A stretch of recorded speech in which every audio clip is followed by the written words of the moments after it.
What's up, gamers? Today we're diving into a topic that hits a little too hard for many of us who grew up with gaming. Why doesn't it feel the same anymore? The joy just doesn't really seem there. I mean, most of us are in our late 20s, and that's hard for us to grasp. We're getting older.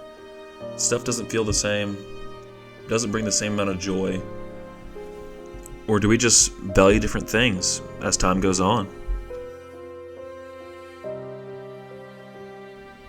A lot of us miss the simple things. I mean, remember when you first booted up GTA 5 in 2013? Or those really cool looking ads you used to see for PlayStation and Xbox? Have times really changed, or have we changed? Does the industry really produce quality games anymore?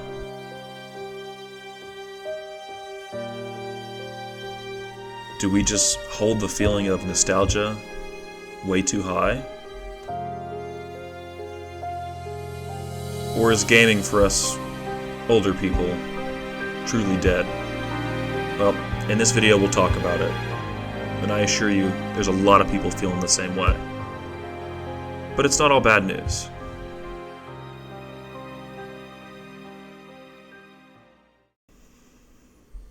Look, everyone's situation is different. Everyone's reason for staying in gaming or getting out of it is different. Some of us have kids, some of us have family. But given that you're watching this video, you still probably want to feel the joy that you did when you first started. But now, between work, relationships, and other responsibilities, gaming feels like a luxury. I mean, back in the day, that was our life. That's what we did. That's what we looked forward to every weekend. But we evolve. I mean, LAN parties with the boys have now turned into voice channels on Discord. And there's nothing wrong with that. It's just a different way to experience gaming. But gaming also reminds us on a constant basis of the friends that we used to have and the moments that we used to experience with people that we cared about, whether you knew them in real life or not. I mean, at any given moment, most of us can boot up our old PlayStation or Xbox and see profiles that haven't been on in years. I mean, we're talking over 10 years. And that hits hard for a lot of us. Online gaming was also new. I mean, we felt like pioneers because we were the first ones that were experiencing these moments. But nowadays, there's so much going on. There's so much content out there. I mean, a lot of us of an accelerated age are a bit overwhelmed and a little hesitant to spend our hard-earned money on stuff that we don't really know if it's going to be good or not.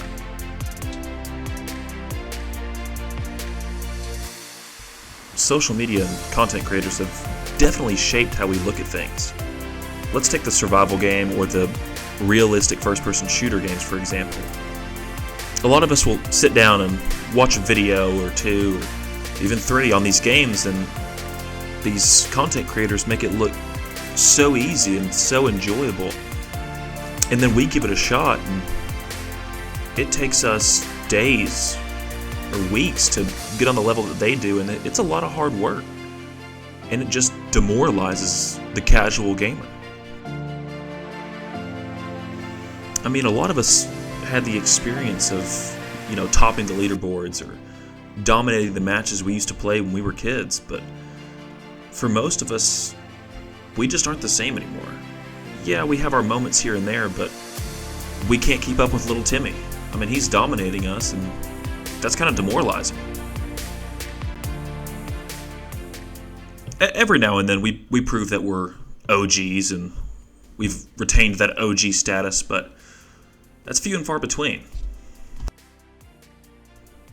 I assure you, there is hope. I mean, try exploring other genres or stuff you've always wanted to try. There are definitely some games out there from some really small developers for a really small price tag that way overshoot these AAA games. So how do we bring the fun back?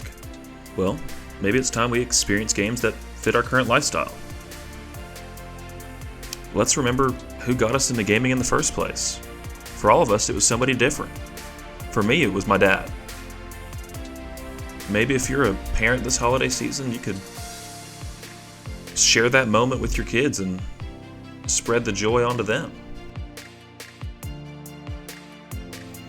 So look, nostalgia is a powerful thing. We all wish we could go back to the days of simpler times and fewer responsibilities, tighter friendships, and pure love for the experience. Newer games might be bigger and quote-unquote better, but they don't really hit the same emotional notes for a lot of us. But I assure you, there's some games out there that you'll find joy in. All in all, gaming in your late 20s isn't worse, it's just different. It's about adapting to where you are in life and finding joy in the little moments. So, let me know in the comments, how has your gaming experience changed over the years? Don't forget to like, subscribe, and hit that bell so we can keep this conversation going. Until next time, happy gaming, and please stay strong.